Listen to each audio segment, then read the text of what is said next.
গণতন্ত্রের জন্য, আমার মুক্তির জন্য আপনারা যে নিরন্তর সংগ্রাম করেছেন এবং আমাদের অসংখ্য সহকর্মী প্রাণ দিয়েছেন, জুলুম নির্যাতনের শিকার হয়েছেন এবং প্রায় ১.৫ লক্ষ মিথ্যা মামলায় জর্জরিত হয়েছে, এখন আদালতের বারান্দায় ন্যায় বিচারের জন্য ঘুরে বেড়াচ্ছেন।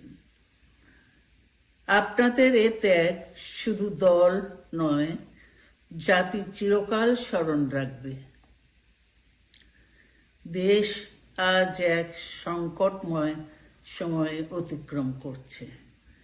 আপনাদের এবং ছাত্রদের সমন্বিত আন্দোলনের ফলে ফ্যাসিস্ট শাসকেরা বিদায় নিয়েছে। একটা অন্তর্বর্তীকালীন সরকার গঠিত হয়েছে। তাদের কাছে জনগণের প্রত্যাশা, রাষ্ট্র মেরামতের ন্যূনতম সংস্কার দ্রুত সম্পন্ন করে গণতান্ত্রিক ব্যবস্থায় ফিরে যাওয়ার জন্য সকলের কাছে গ্রহণযোগ্য একটি নির্বাচন অনুষ্ঠান সম্পন্ন করা।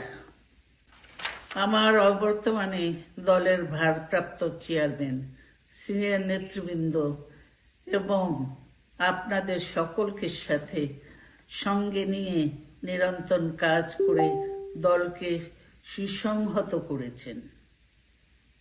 আমি আপনাদের ধন্যবাদ জানাচ্ছি।